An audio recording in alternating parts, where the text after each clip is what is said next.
서울중앙지방법원 형사 32부 재판 시작합니다.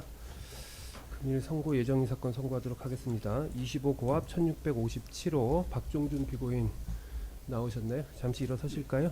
예. 생년월일 좀 여쭤볼까요? 예.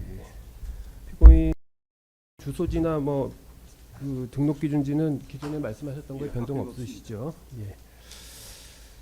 판결 선고합니다. 피고인은 2024년 12월 6일 김봉식 전 서울청장, 홍장원 전 국가정보원 1차장, 윤석열 전 대통령의 경호처 비화폰에 대해서 사용자 계정 삭제하는 방법으로 각 비화폰에 저장된 통화기록 등 전자정보 삭제해서 윤석열 등의 내란 형사사건에 대한 증거 인멸한 혐의로 기소되셨습니다.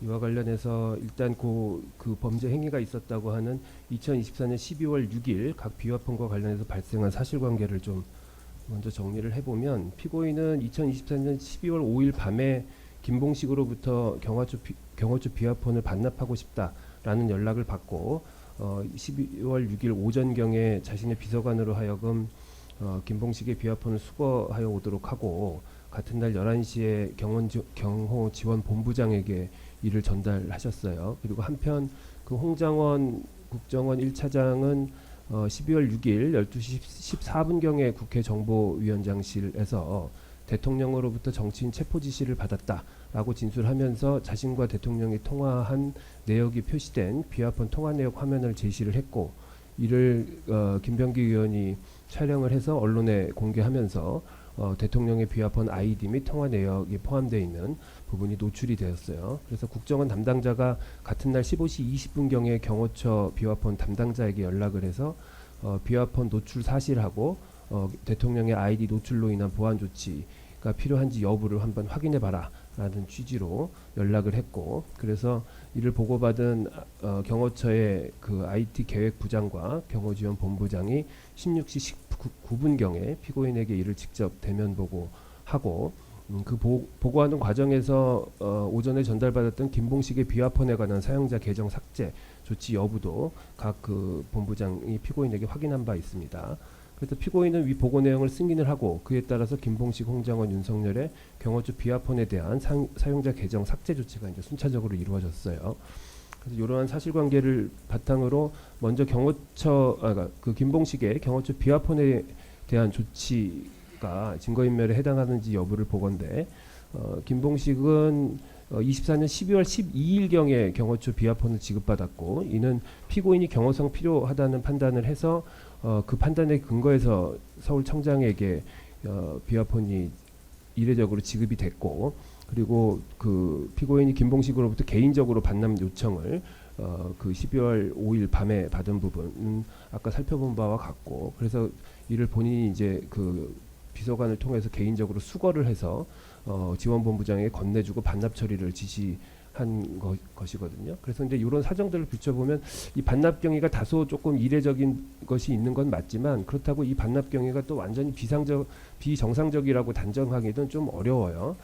근데 이때 이 사건 고 반납하고 보고 당시에 피고인이 어떤 지시를 했는지와 관련해서 지원본부장의 업무상 사항으로 메모해둔 수첩이 있는데, 그 수첩의 메모 내용을 보면 서울청장 보안폰 반납 받음, 청장님 공관 11시, 그리고 IT 계획부장 전달 잘 보관토록 이라고만 기재가 돼 있어서, 이는 같은 일자에 경호처 차장이던 김성훈이 특수전사령관 비화폰 관련 지시를 하면서 지원본부장에게 기록 삭제 지시라고 명시해서 지시한 것과는 좀 대비가 돼요. 그래서 이런 사정에 비춰보면 당시 피고인이 경호지원본부장에게 김봉식의 비화폰에 대한 반납 처리를 지시하면서 기록 삭제를 명시적으로 직접 지시했는지 여부는 명확하지 않고 오히려 지시하지 않았던 것으로 보이는 측면이 있고요. 그리고 피고인은 12월 18일 날 그 이후에 경호지원본부장에게 다른 자료들의 보존과 관련해서 이야기를 하면서 서울청장 폰은 참 보관하고 있냐라고 물었던 적이 있어요. 이에 김 본부장이 이미 그 실무직원 실수로 오염이 돼서 봉인하기 어렵게 됐다, 죄송하다라는 취지의 답변을 한 사정도 있는데, 이런 사정들에 비춰보더라도 피고인이 서울청장 비화폰 반납 처리에 관련해서 사용자 계정이 삭제되면 저장 정보가 삭제된다는 사실에 크게 관심을 두고 있었는지 여부에 좀 의문이 듭니다. 그리고 피고인이 계엄 선포 이후에 관련 증거를 인멸하려고 했다면 사실은 서울청장인 김봉식이 비화폰 이외에도 경찰청장인 조지호의 비화폰에 대해서도 동일한 조치를 취했어야 되는데 피고인은 그런 조치를 취한 바가 전혀 없어요. 그래서 이런 사정들을 종합을 해보면 당시 피고인이 증거인멸하려는 의도로 김봉식의 경호처 비화폰을 회수해서 사용자 계정 삭제 조치를 취했다라고 단정하기는 어렵고 달리 이를 인정할 증거가 부족한 것으로 보입니다.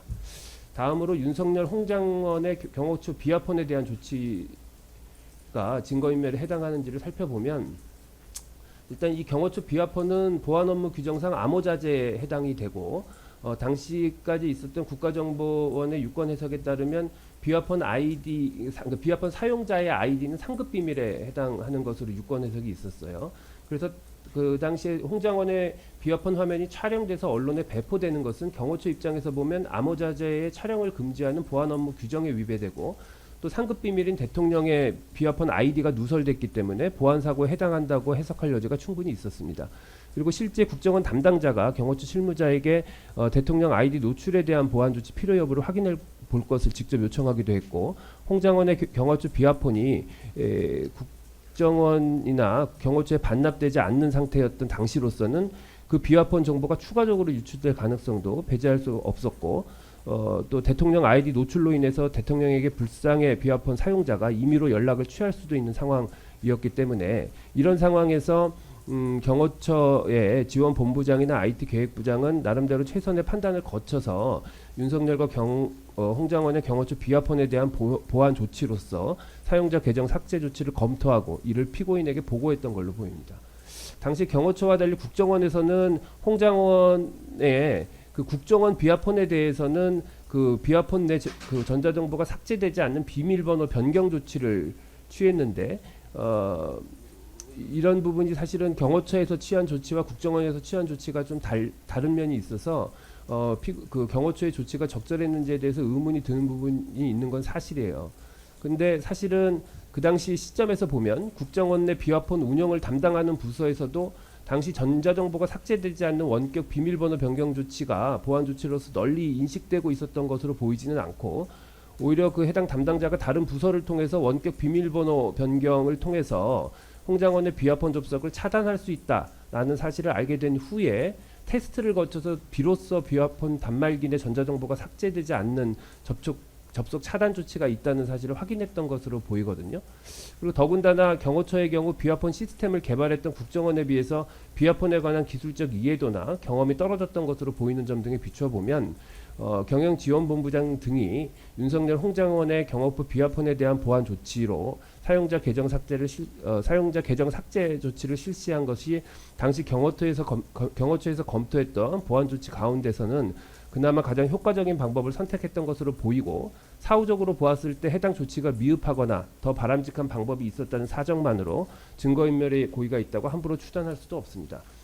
그리고 이와 같이 홍장원, 윤석열의 경호처 비화폰에 대한 사용자 계정 삭제 조치는 피고인의 지시에 의해서 이루어진 것이 아니라 홍장원의 경호처 비화폰 화면 유출 사태에 대한 보안 조치로 사용자 계정 삭제 조치가 필요하다는 지원본부장 등의 보고를 받은 피고인이 이를 승인함에 따라 이루어진 것이고 당시 피고인은 실무자들의 보고 및 건의에 따라 국정원장에게 연락해서 홍장원의 소재가 파악되지 않아서 경호처 비화폰을 회수할 수 없는 상황이다 라는 것을 확인한 뒤에 국정원장과 보안 조치의 필요성 등에 대해서 협의를 하고 이 조치를 취했다는 점을 고려하더라도 당시 피고인이 증거를 인멸하려는 의도로 홍장원, 윤석열의 경호처 비화폰에 대한 사용자 계정 삭제 조치를 취하도록 하였다고 보기는 어렵고 달리 이를 인정할 증거가 부족합니다.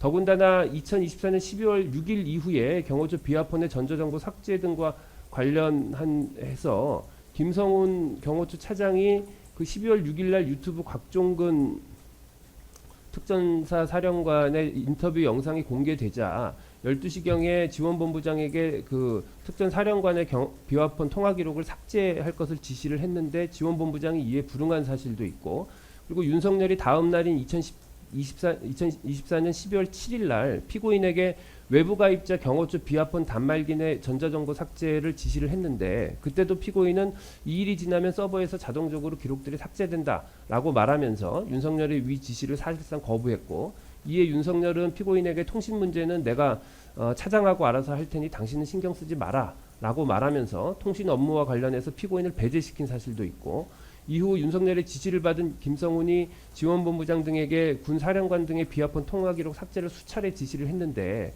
지원본부장들이 이에 불응을 했고, 그러자 김성훈은 피고인에게 찾아와서 실무자들에게 비화폰에 대해서 보안 조치를 실행하도록 지시해 줄 것을 요청까지 했는데 피고인이 위 요청에 협조하지 아니한 사실들도 있어요.